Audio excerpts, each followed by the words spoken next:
Ole. Okay. Hey, I'm Ches and this is the Out Loud channel. Welcome back. In today's episode, I wanted to take a dive into understanding what a company structure really is. And I've been practicing as a landscape architect for about 6 years, and I've always questioned the frictions and shackles that can come with a company structure depending on what that is. So I've practiced in medium and small practices. I'm currently working in a very small office. We are though part of a much bigger family business, and yet we're independent. And in both typologies, both the medium and the small practice I worked on, the structures were pretty much hierarchical, like kind of pyramidal picture that you're thinking about.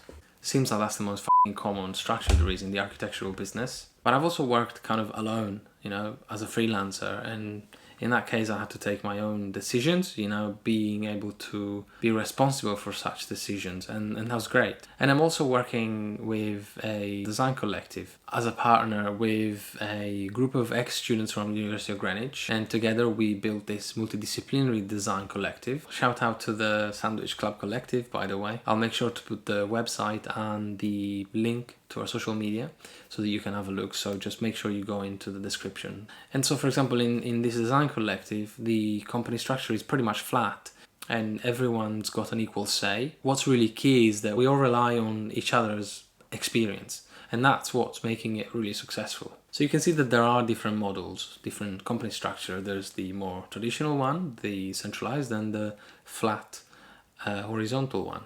But there's also many, many more that I'm not going to dive into today. Today, let's just understand why a company needs a structure, the different most common structures that exist, the more traditional ones versus the more innovative ones, so that hopefully by the end of the video, you would have learned what a company structure is, and perhaps if you are looking into making a new business, you probably know which structure works for you. And I'm also going to tell you which is the one that I believe is the most ideal company structure. So if you have a company or you're planning to start one, stay in and let's learn this stuff together. Choosing the best organizational structure for a company is almost like getting a car, which for me is obviously a Tesla, without hesitation. At minimum, the key point to this decision is that that car has to take you from point A to point B without no problems. But beyond that, what do you want? You want an electric car, you want an ICE car, you want a leather interior versus fabric, you want it manual or automatic, full self-driving or not, you want the submarine option or the flying car.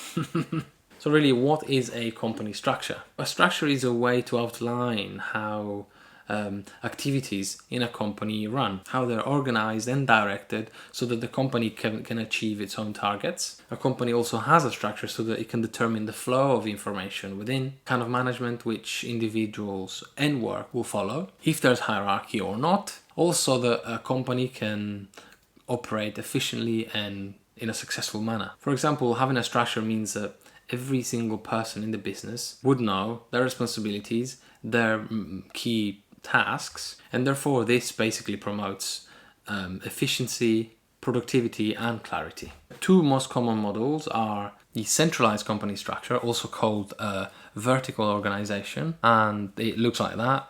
It's pyramidal. Traditionally, companies are structured like this, centralized. And there's a chain of command. A simple example can be that of the military structure. Very adequate, efficient, structured for military actions. Then we have the decentralized structure, or also called horizontal organization. It's a little bit more messy as a look, but these decentralized structures, which I personally find much more fair, decisions in these types of companies are kind of distributed equally across the company. The powers are spread much more fairly, and this structure is well known to allow for much more independency. And with that in mind, especially for architecture and design businesses, this means building much more confidence. Most firms in the architecture and landscape design industry, they are well known to have a company structure that is always centralized and pyramidal, so the first one we've seen, with each company having at least one principal or several who are the practice proprietors. So small firms up to, say, 10 people, they might have no organizational structure at all, and they're likely to be run by the owners and principals. Then you have medium firms between, say, 10 to 50 members, and these kind of numbers begin to have a slightly more structured system with, say, different teams or departments that are sort of always overlooked by senior managers. And in this case, teams can be divided by experience or by types of projects, sometimes depending on the size of that business, even by city and country. And then you have much larger firms, maybe with more than 50 people, and those practices are likely to even have different offices across the world, which also means that they can gain work, they can obtain work globally. Also because thanks to the fact that they can work at different times, it means they can work almost 24/7. But really, why does a company need a structure? In summary, the most simple version, or the most simple answer to this, is so that the company can grow and make money, be profitable. But it's also to ensure that every person knows their roles, knows their tasks, and those tasks are based on their skills, so that the company simply can accomplish their goals. So a company with a basic structure can be very efficient in communication. Information that flows in a company is solid and flawless. People should know who to refer to in the business. And this is particularly important when it comes to supervision and responsibility. Then another key point is that there's a clear reporting structure. This allows for different employees to report in a better way, more efficiently. So for example, a senior staff member would find it beneficial for people at a lower level to come to them for any help or questions, clarifications. From personal experience, I can tell you that some senior staff are very likely to overstep into what you do and pretty much interfere with the different responsibilities, which often ends up in all other members to basically end up frustrated or very much confused. On the other hand, instead you have very junior staff that can be extremely mature and extremely confident, and they'll be very, very independent. But I still think that there should be some kind of a level of reporting structure even then. But also having a sound structure means that you can have growth, expansion, and efficiency, and these can be achieved very rapidly. For me, especially in the architectural industry, it's key for a business owner to understand their employees' skills and qualities, so that once you know people's qualities, you know how to best use those resources, and that pretty much ensures that your business will be successful and your staff will be happy. Also, optimization and expansion are key because they ensure adaptability. By growing and expanding, a company structure needs to also evolve. So for example, if a small practice is made up of 5 people, all of those 5 people will report to the person at top, which will be the business owner. But then as soon as that business begins to grow and expand, the principal may choose to create mid-levels of management, which just simplify the system of communication. And again, it's just a way to ensure that the business will run smoothly. So we covered the why a company structure is important. Now, with architecture and design in mind, which do you think is the best company structure, or at least which is the most ideal in your view? Is it centralized? Is it decentralized? So centralized or vertical organization that we've mentioned before consists of a fucking pyramidal structure with a CEO or a principal or director or bloody president, call it what you like. That person is at the very top. They run the business, they're the face of the business, they should do the networking, and basically all they need to really make sure, in my view, is that they need to be making new projects, new work come through. Then moving down the pyramid, the level of authority and the level of responsibility decreases. Generally speaking, the structure allows for a clear line of authority, high operating efficiency, and then each level of staff reports to the level above. But also this structure highlights for what's called the career ladder philosophy, the never-ending fucking ladder that everybody wants so much and everybody wants to climb. And this comes with a lot of disadvantages.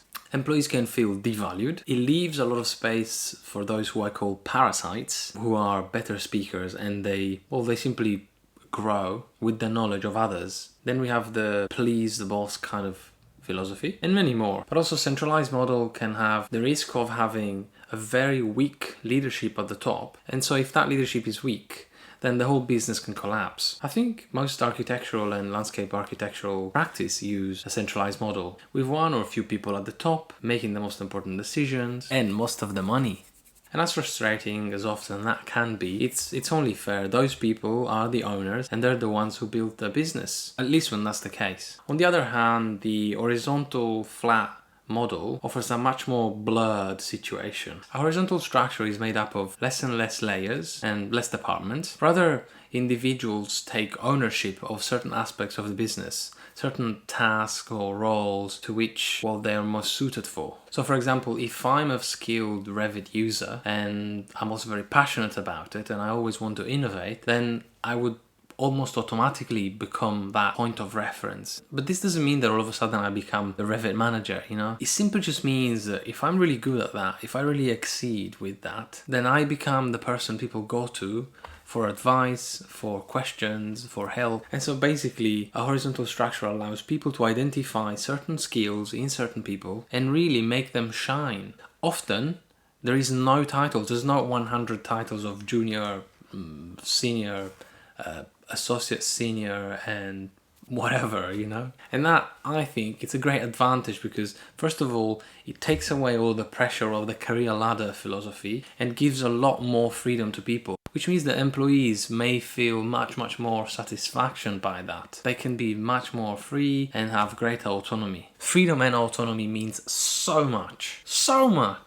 And these are really the things that, in my view, they really change the way you see a certain studio. The heavy emphasis on innovating can be a catalyst to ideas that keep the business always on top, always ahead of the competition. And again, less organizational layers make a business much more adaptable to change. The downside is that in the moment you become free and you have lots of autonomy, also responsibility multiplies. And so that's exactly when the finger pointing begins to be a problem. Or, well, not a problem really, just a little bit of a disadvantage. Personally though, just the fact that decentralized structure is already less authoritarian than centralized one makes the whole working environment and the politics much healthier and more peer-to-peer focused. Ultimately, everybody needs some direction, everyone needs some help. People need to know where to concentrate their tasks, they need to have some form of a point of reference, and they also need to be motivated. My personal opinion though is that the best structure is really not much structure at all. People should be in the right places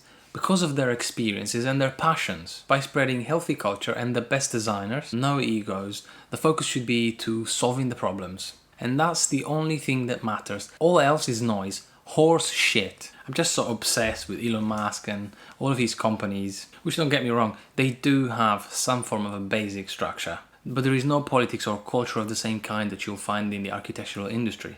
Not at all. Such as not emailing somebody in the high ranks before having looked at their email, or to review things 100,000 million times before issuing them. Just a little bit of trust and freedom to individuals in our industry will be beneficial for both the business and the employee. And so that's a win-win. But the reality is another. The architecture and landscape design industry are still very much based on traditional culture, conservative thinking, running on vertical structure the bigger the company is. So let me know what you think about this topic. If you have experience of a large company running on a flat structure, on a horizontal model, or vice versa, if you're in a smaller office and actually have a more pyramidal structure, just let me know in the comments below. And if you enjoyed the video, just please hit the like button, subscribe to my channel, and leave your thoughts in the comments below. And of course, if you have any ideas for future videos, just let me know. See you in the next video.